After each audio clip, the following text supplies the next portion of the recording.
You should be doing the wow factor. I actually want my client to be covered by Justin Harper because of your storytelling, because of your unique perspective. What did it take to build such a brand? I guess it's multiple sources, ChatGPT. We hear a lot about sort of restructuring. Editors are being replaced. We got to get used to more AI in our lives. Welcome to Known, where tech brand builders share their journeys and teach you how to build your own. Today, we're joined by Justin Harper. Justin is a journalist with over 3 decades of experience. He's worked for the biggest media houses from BBC to Financial Times. Let's dive in. Hello. Okay. Justin. Hello. Thank you so much for coming today. I guess we'll start right in. Yeah.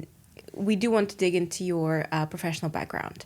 And the first question is, sometimes people have to experiment a bit before they sort of find their, I guess, true purpose, especially when it comes to a career or a profession.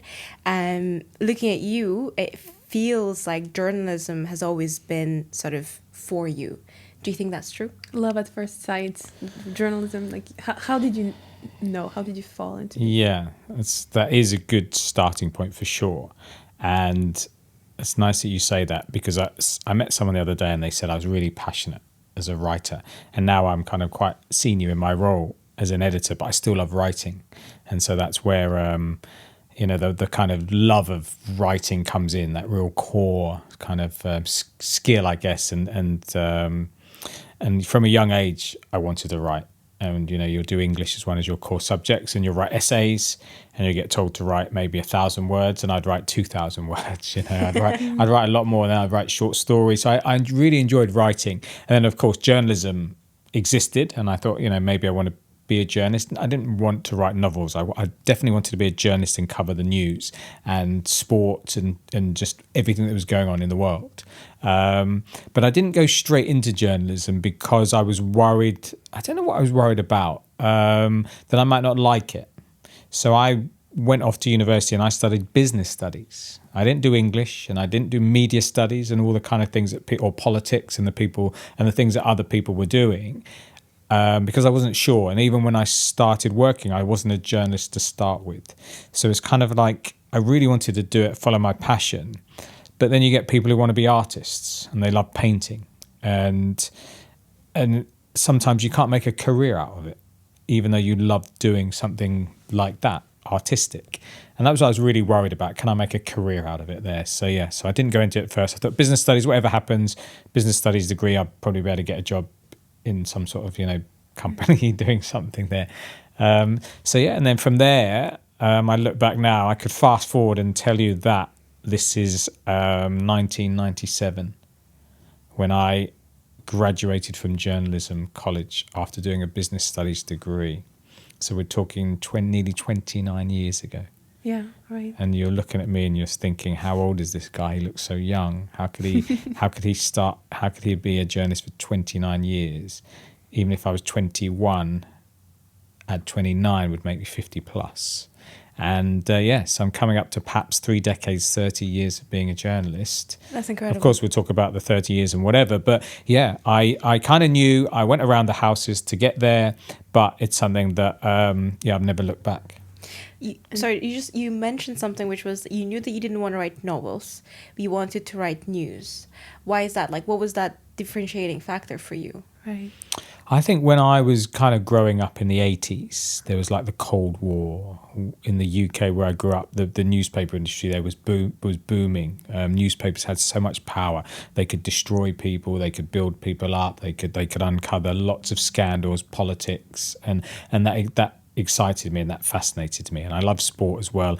And, to get close to the sports stars as a journalist, you can ask them questions and become friends with them.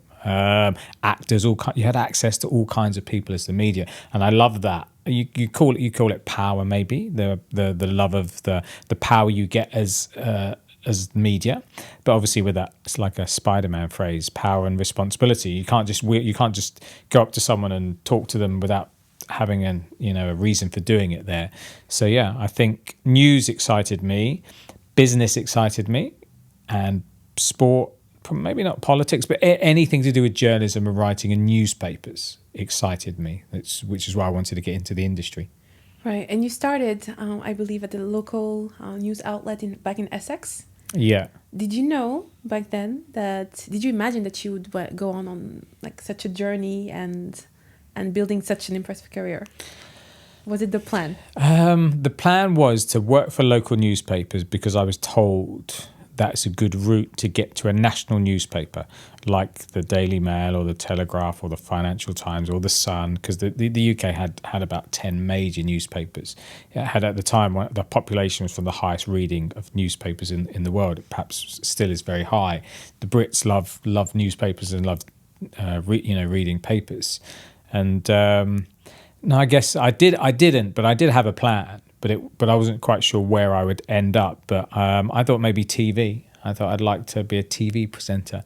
But that was really competitive, and also I really enjoyed writing. So I guess my first goal was to get to a national newspaper, from local to regional to national. And even national newspapers, like I ended up working for the Daily Mail, has a readership of something like 4 million at the time, which is huge, which made it the second most popular newspaper in the world at the time. I mean, you say one step at a time, but now, as you mentioned, 30 years later in your career, when someone looks at your LinkedIn, it's almost like someone did a Google search, or like, what are the top media outlets worldwide, and it's just. It's your career on LinkedIn. On the personal end, or maybe whether that's hard skills, soft skills, what do you think it takes, or what did it take you to really amass such an incredible, incredible media names under your belt? A bit of luck, I guess. Always plays. Hard work. I don't think there's any substitute for working hard, and then it's kind of understanding news and how it works and what makes a good news story. And that was, I wouldn't say I got loads of big news stories, but I kind of knew what made the news and what was interesting, and tried to find good stories, or spend a day looking into something that I thought would be a good story. But the UK is probably still really competitive. So many people want to be journalists because they think it's exciting and glamorous, and they get access to all these kinds of people. So it was really tough. The other thing is, I guess, consistency. Like I didn't take a career break. I didn't change paths. I stayed in journalism.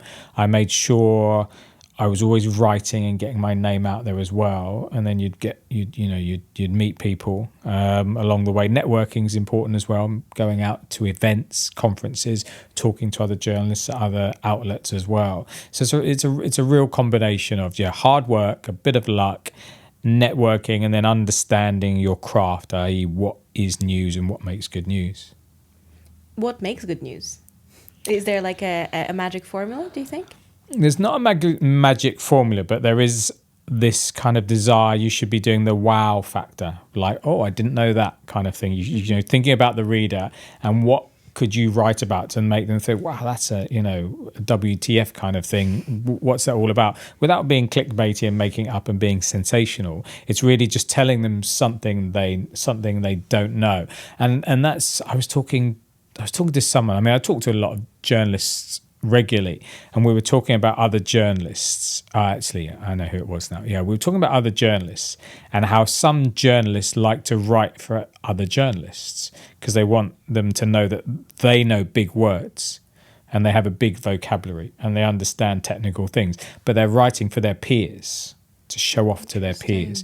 And we said, that's totally wrong, but so many people do it. You're writing for your readers, you're writing for an audience, and you have to understand your audience, and they don't understand some of the vocabulary you're using or some of the terms. And that's the thing I guess I've always known and always done without much effort. It's always writing for the reader, not using big words and trying to show off and your vocabulary or whatever. Just like keeping it as simple as possible and trying to tell that story rather than something that I want to tell. It's like, well, what would the reader be interested in? So I think that's another thing I've tried to do for throughout my career. in all of the stories that you hear, what would make somebody's story stand out to you?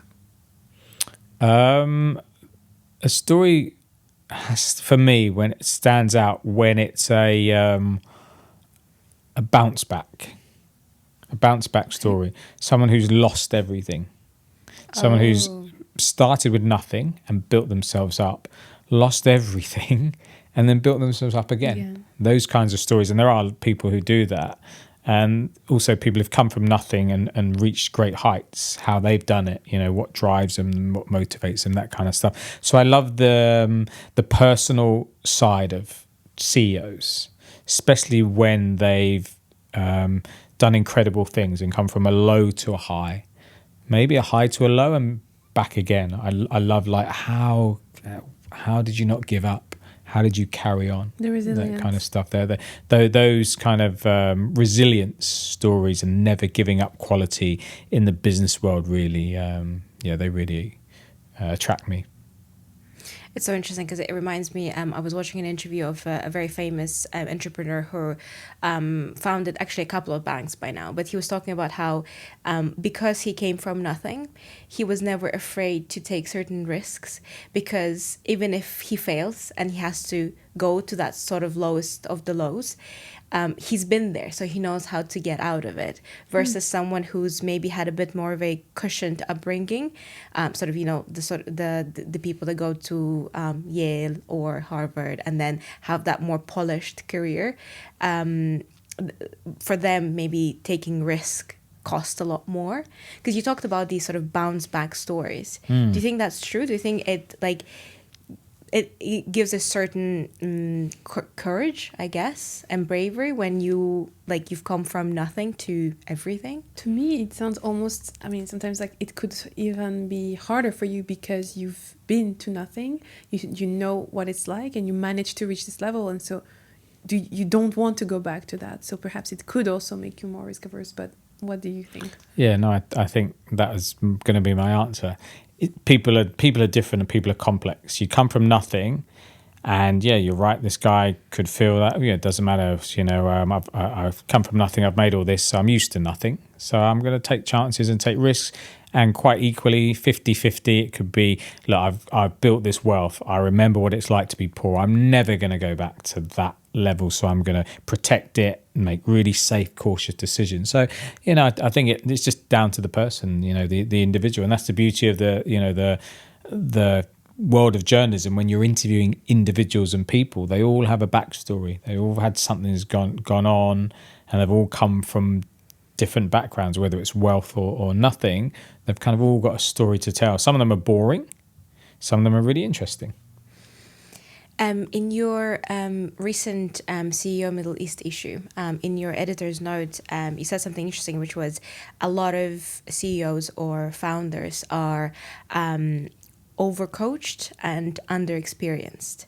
Can you talk a little bit more about that? And also, how can you tell by interviewing someone or talking to someone whether they are truly experienced or they're trying to put up a facade?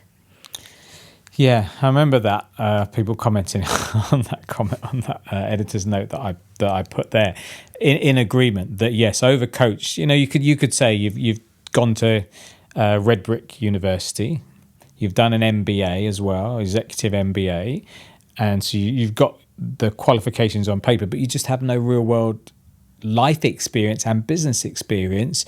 And then you soon get found out when you're running a business. You're like, oh, actually, I learned this in school, and it's like, but doesn't happen in the real world. People act differently, or people are irrational, or for what something completely different. And then they're surprised. It's like, that's where your experience comes in, and you've got to go through all the different cycles, the booms and the busts. Overcoached kind of works on many levels. Overcoached when it comes to media interviews, like people who've been media trained and they just literally are repeating a press release, and you leave the room or the interview saying, I could have just got that from the press release. Everything you've said is I'm pretty sure it's on the press release because I read it on my way over here. Or they just speak, just so sterile and so just boring, basically. It's like, I don't know what to write, because you know there's nothing interesting there. Totally media trained or badly media trained to not give anything away and not give any kind of opinion. So I was going to say, it sounds like very bad media training. yeah. And then people who have gone through a career path to become the CEO, but they've not really kind of understood the company they're working for. Again, with some of the CEOs that I interview, it's great when they start on the shop floor, when they start at the lowest level, and many have like really big names, have started off stacking shelves, say in a supermarket, putting bits on cars, and they're now the CEO of a car company, flipping burgers, and they may well be running the fast food chain there. So that when you've built that up. But if you've been to like a really good university and done an MBA, are you willing to do it? And if you're doing it, is it just for show? Like a media opportunity. Oh, look at me, I'm flipping a burger. And then you're straight back into the boardroom and not really understanding and talking to customers and real people. And another thing is passion as well. Like when you're at the lower level there and you understand, you kind of get more of a passion and you how much people value brands. Like we might love Apple, we might love Rolls-Royce, we might love a jewelry brand, and you kind of see that when you're talking to the customers how much they value the brand, and that comes through as in to make sure you're always thinking about the values and the image of the brand as well, rather than just being parachuted in to run a company there, but you don't really understand how people relate to your product or your service. I want to go back to personal brand and ask you a couple of tips for somebody who's trying to build their personal brand, someone, let's say, at the very start of their journey. What kind of advice would you give them? I think you've got to find a niche quite early on, whether it's the way you write, the opinions you have, your background as well. You might have come from an interesting background, or just your knowledge of a subject like AI or technology or politics, say. I think you've really got to start to specialize, and then really make a name for yourself in that area. Like you have to kind of really throw all your eggs into one basket and say, this is what I'm going to do, and this is what I'm going to be known for and knowledgeable on.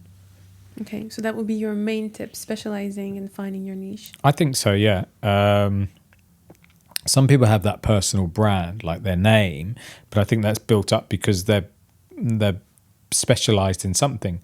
Maybe they broaden out into other things, but it is really, that person is known for asking, sort of really difficult questions, getting great interviews. But it's like, how did they start getting those great interviews? They must have been trusted in a certain area, in the first place. So I think, you've got to kind of think, where's a trend? Where do I see the kind of next growth area? And then really deep dive and make yourself kind of like the go-to expert in there. I think that's, I guess, there's different strategies, but I would say that one for me resonates, I guess. It's so interesting that you talk about a personal brand, because I don't know if you agree, but I think you have a great one. Thanks. In the sense that I think a lot of the times, and I mean, you've worked for major outlets, major media houses, and as a PR person myself, usually when I want to get client coverage, I'm like, I want the client to be on CNN, or I want the client to be on Bloomberg. But I think your brand kind of gave me a different perspective where, because you also we're contributing to a lot of different outlets sometimes at the same time. I was like, well, you know what? I actually want my client to be covered by Justin Harper because of your storytelling, because of your unique perspective. What did it take to build such a brand in, as you mentioned, a very competitive, media space? No. First, thanks for the compliments. That's really nice to hear. And then secondly, maybe it was going back to something I said before. I kind of didn't really have a plan to build that personal brand. It was just the passion. And maybe it's the passion coming through. And again, what you said, the curiosity coming through. And just being, it's this buzzword, authentic. Being authentic and genuinely wanting to get a good interview, get a good story, and find out all about that person, all about that company and that subject, and maybe that comes through. So I'd say it was kind of like anti-fake is how my brand has been built, by being genuine, but naturally genuine and asking questions and wanting to write the story and thinking about the readers, not be like, oh, look at me and look at that, let me take a great profile picture and what would be, a headline that people would, whatever. It's like, no, the headline's got to explain what the story's about. It can't be misleading. So I think just being kind of true to myself and to the audience as well, and not trying to let ego get in the way.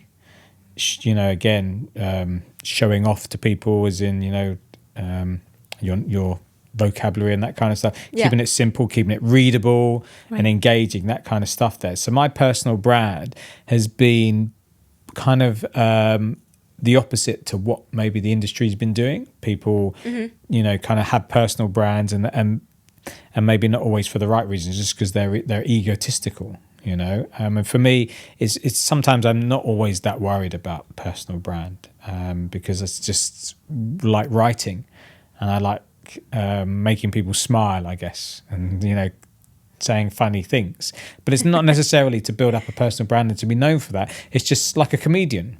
Comedian likes to make people laugh. And they might not translate that as in, the more people I make laugh, the more money I make and the bigger gig. It's like, no, I've got a real love of making people laugh, and then the repercussions or the byproduct of that is they become successful. And for me, it's writing good stories, having people read them, and maybe what you said, the feedback is great. That feedback loop is saying, look, I really like your style, but in a way, it's not being that intentional. And I think nowadays in so many industries, so many people, they're so focused. I think that's the diplomatic word. So focused on the end game. Right. You know what I mean? As in, look, I need to do this, and it's sometimes it's not authentic. Okay, so focus on basically the value that you want to provide to the world, and then you will get the benefits, rather than focusing on the benefits that you want for yourself, and then hoping that somewhere along the way someone can benefit. Yeah. Okay. Yeah. There are lots of people in the media industry who have big names, and their career's been really calculated, and they know what they want. And it might be you see. I don't know why this popped into my head. You see like an American mum with a daughter, and she wants to get into the beauty pageant at like 5 years old. And she's really, really making her dress in a certain way. And it's really uncomfortable to see such a young age there. But she's already got a career path, like she wants to be the next Taylor Swift, say. She wants to be a pop star. She wants to start singing in beauty pageants. And it's kind of like very early. He's got an idea of trying to groom her daughter, or could be son, into the media, into the entertainment industry. And that's how I see some journalists coming in. And it's like so calculated in what they're doing and so fake. Do you think you can see through it because you are in the industry, or do you feel that no matter, like whether you are sort of in the industry or not, as a reader, whoever you are, you can see through this? Yeah, I guess I'm quite cynical, but I just spot so many fake people, presenters, usually radio presenters and TV presenters. And then you see them, and I've worked for radio and TV companies, and you see them in front of the camera, and as soon as the lights go off and the camera stops, they turn into like some tyrant and like really big-headed person. And then the camera obviously sees this smiling, happy, whatever. And then me as a fellow journalist might talk to them, and they haven't got the time of the day for me. Right. They wouldn't even acknowledge me because they're such a big star. And you're like, hang on a minute, you know me, you recognize me, and they pretend they don't know you. And I see that kind of side, and it can't, even though you could call yourself thick skin, you can't help but think, geez, you've got something wrong with you, you're so fake. But that's TV's like that, and obviously a funny person on TV like Adam Sandler or something like that, we don't expect him to be funny all the time. He could be in a really bad mood sometimes, could be really grumpy. He's just playing a part. And in media, maybe we have higher expectations. We just think, you're not an actor, this is really you. But they are still playing a part, and afterwards they could be complete opposite, really antisocial and just really not a nice person. So interesting. Right. You're very prolific. You write a lot. You've always loved writing. What is your main source of inspiration? I mean, of course, your curiosity, we said. But I mean, do you take from other creators? Do you how do you integrate all of this output that will lead to your that will lead to your output? Yeah, it's a good question, because I guess it's multiple sources. Social media. So social media. ChatGPT. I mean, there's a real debate now about ChatGPT, as in, stories being written by ChatGPT and just cutting and pasting ChatGPT, and then people who are the other way say, I'll never use ChatGPT. I sit somewhere in the middle, that I use ChatGPT as a tool for sure, and maybe ask it to come up with some questions when I'm doing an interview with somebody. But when it comes to who the interview is, obviously people approach me, PR agencies and the individuals themselves, about being interviewed and being profiled. So you already have a steady stream of people coming to you. And then, just looking at what's going on in the world. When you go for a drive, you might see a company that's advertising. You might just see a new product, and then you're like, oh, I wonder where that came from and how long that's been in the market. Listening to podcasts, the radio, watching a bit of TV. A lot of people in the media just consume so much media, and on things like X all the time. And X, is just like a crazy platform. There's so much going on X, and that probably could feed you.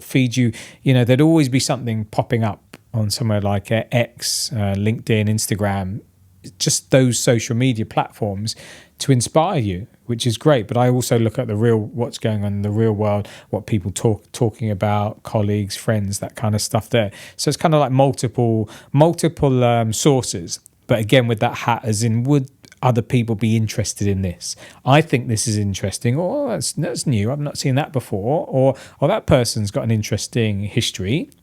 And then thinking, would other people also be interested?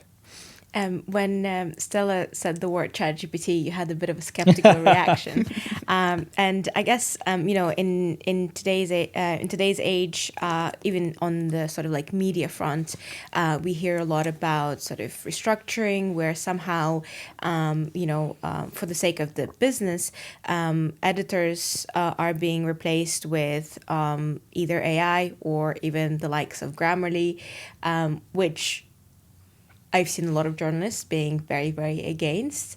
Do you think there is a good way to use AI for sort of writing and content, or do you think it's sort of a hard no for you? I think we've got to get used to more AI in our lives. And I think we also have to have a reality check in the creative industries, because I used to be the editor of Campaign Middle East, which is all about advertising and marketing. So we did a lot with the agencies, creative designers and leads, and the people making the ads. And they were, I wouldn't say they had their head in the sands, but their head stuck in the sand. But I do think they weren't really scared when they should have been scared about what AI would do to their careers. As in, you can make a video quite easily on AI, and you can do a whole campaign and copywriting and all that kind of stuff, all using AI, and it's got much better. And I think the same for the media industry as well. It's not so much a tool for me. I think it will replace newsrooms. Wow. And you'll just have one person who'll just oversee it all. Unless there's a backlash from a Labour point of view, and they're like, "Oh, you can't get rid of all these big teams." But I can't see why not. Why you can just have one editor and then no reporters. You just chat GPT everything, but you give the right prompts, and you're monitoring it, and you're supervising it. Why do you need teams of reporters? That's what I mean. To get different perspectives, perhaps. You could ask ChatGPT. You say, give a perspective of someone from Gen Z. Give a perspective of someone who's Gen X living in a developed world. Give it from an immigrant, whatever. Just craft your prompts to get the right outcomes. It's interesting because you say this in a very as if you really had already accepted this reality. And it's not something that particularly creates any frustration, but maybe I'm wrong. Maybe a time in my career, maybe because I'm not saying I've still got, I'd say, a good 20 years.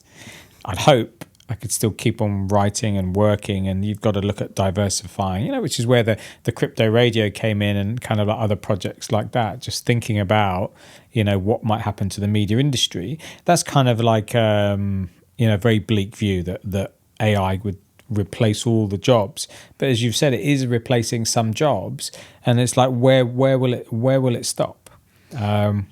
It's so interesting because you mentioned sort of the future of media, and like I think because of AI or maybe sometimes markets, especially in the tech space, there's been quite a lot of restructuring, and unfortunately a lot of great reporters and journalists have lost their jobs purely because of downsizing, because of some outlets deciding that their newsrooms are going to be primarily run on AI. And they, as you mentioned, they just need one editor. And what I've seen is it's either these reporters were pushed into the darker side of PR world, because, I mean, we work for, everyone needs to make money somehow. Or some of them, or sort of like at the same time, started to create Substack accounts and really trying to invest a lot more into, their own personal brand, right? It's what I kind of was talking before, how I want my clients to be covered by Justin Harper. Do you think the future of media is, to some extent, will be not so much about this huge mainstream media houses, but rather about these very specialized experts? Yeah, no, I do. I think the word I would use is fragmented. So rather than we have like 4 or 5 main sources, we might have 10 different, like a writer we really like who writes on politics, a writer we really like who writes sport, or about the team we support, someone who's really good on entertainment. Yeah, individuals with Substack accounts, and you subscribe to multiple Substack accounts for that individual's take, rather than going to a newspaper where you're going to have 50 people writing. You like that writer on that subject. So yeah, it could well be we start seeing more of that. We've seen a lot of it already, and people, there's a slight conflict of interest, like a big editor of a newspaper or a media outlet works still for them, but on the side they have a Substack account, and so they're like, using their audience in the mainstream media, but to build their own personal brand as well. How those two sit, because obviously the main media outlet, like, hang on a minute, you're using all of that knowledge and all of those contacts you've got, and you're making your own Substack profits as well at the same time, but we still like you because you're drawing people in, because you're a big name. So yeah, it's that's an interesting play. But yeah, I think we'll see more journalists doing more Substack, but that also means they've also got to focus more on their personal branding as well, to get people to subscribe to Substack. Okay. If you had to, let's say, give 3 tips to a young journalist just starting in Web3, what would they be in order to create this powerful personal brand like you created yours? Yeah. Is it helpful to say, think about a different career? That's not a tip. That's not a tip, really. That's kind of like more of a warning. I don't know. I think it was really understand the subject, because you can quickly be uncovered if you don't really know what you're talking about. So you've really got to understand it, and also have that, I say passion again, but it helps if you are passionate about it, because then it's easy to learn, and it all falls into place. When you force yourself, because you say, here's a niche, but I'm not into that niche, but I think it is a niche, it's so much harder to do. So it's better if you also are really fascinated by that subject, and then you're naturally going to ask questions and find out more, and it will be more enjoyable. And then hopefully that would come across in the way you write, because you like the subject and you're interested in it, and you know that not many people know about it there. So it's really be careful, and also be adaptable, because I did news to start with, and I thought that was where I was going to kind of be for the rest of my career. And then I thought, I wanted to do sport because I love sport as well. And I realised sport's really tough because you're always having to go to different stadiums, sometimes travelling in Europe there, and you're never at home. And sports people tend not to say very interesting things as well. Did you say they tend to say? Tend not to say interesting things. If you listen to any football or rugby match afterwards, I can predict what they're going to say, and they, there are actually a lot of jokes about that. Yeah, in French, like they say it was a really tough game. Players. The opposition were really good. We take each game as it comes. They say exactly these cliched comments. They don't say anything interesting at all. We worked hard. I'm really proud. That kind of stuff. So that was kind of like not what I wanted to do. And then I moved into financial journalism and business journalism. And that's some people, they find a niche, but they, be ready, be open-minded that there might be something else that you might be better suited for as well. So it's always be open-minded as well. Just be curious. Even if it doesn't come naturally, just always ask questions and challenge things and challenge people, and be reading in multiple, not always one source, from Reddit to CNN to, anything, everything, kind of on the spectrum. Just absorb yourself in the media to really kind of understand, what people are interested in. You should never rely on one outlet, one news source for all of your news. It's dangerous. I guess a PR person in me can't hold myself, but ask when I speak to a journalist, an editor. Now, as you mentioned, you get a lot of pitches, especially from agencies, from maybe in-house marketers, and you probably get hundreds of emails. What makes a good pitch for you? I guess an exclusive with somebody. That always, when I see that, it's as long as it genuinely is exclusive. Most of the times it is, because I don't think people would do that, offer it and then give it to another outlet, because your career wouldn't last very long. Exclusive, I think, interviews, and just people coming into Dubai and the Middle East from overseas that you'd never get the opportunity to meet. So it's like spotting those interesting people. But it's hard. As you say, you get hundreds of press releases.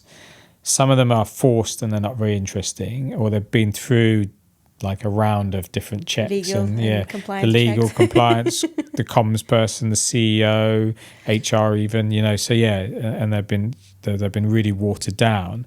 And so it's really, some of them are just naturally, no, I'm not going to touch that, it's too boring. And so there's probably less of the ones, and it's almost like writing a news story. You're trying to get the journalist interested in your story, in your press release, the way a journalist trying to get the reader interested in his article, her article. And so it's really trying to write it to capture attention quickly with something that you don't think they would know about. Because for me, journalism has also been about learning. When you write a story on a topic, you have to go off and read about it, and that's a great thing, because hopefully we should all enjoy learning. So you learn about crypto, you learn about what's happening in the Middle East. Say you learn about all sorts of things, because you need it to be able to interview someone and write the story. And so if you could say, look, this is a new subject, don't let that put you off. It's like a chance for you to learn something completely new. And then, it's good. It's good for me to broaden my horizons. Thank you. I think we're going to wrap it up with some rapid questions. Mm-hmm. So we're going to give you 2 options, and you have to pick one. 2 options, pick one. Okay. Yeah, as fast as possible. Okay. Okay. Ready? Yeah, ready. Freelance or in-house roles? In-house. Interesting. AI or no AI when it comes to writing? I'd say AI. Okay. Your role model in journalism? In journalism? Oh, wow. It'd probably be someone like David Frost, who's like really old. I don't know if he's still alive now. BBC kind of like a chat show host, interviewer. Yeah. Mm-hmm. Investing in personal brand or corporate brand? I think personally you have to invest in your personal brand. Mm-hmm. One word for 2026. AI. That's that is that one? Yeah, one word. 2 syllables. Yeah. Works. We'll accept. Yeah. And finally, $100 million or 100 million subscribers. Can you say both? No. Will one lead to the other? I'll. Shall I take the subscribers or shall I take the? I'll take the money. If you want something Fair. more practical, Yeah, brutal honesty. You can't trust subscribers. Thank you so much, Justin. It was a pleasure having you on. Thanks for having me. No, I enjoyed it. Some good questions, some good chat, and chance for me to kind of think about all those years ago when I first started. So no, thank you. Amazing to have you on our podcast. Thank you so much. Thanks. No, I enjoyed it. This was known by Input Global. Thanks for watching, and don't forget to subscribe. Stay tuned for more.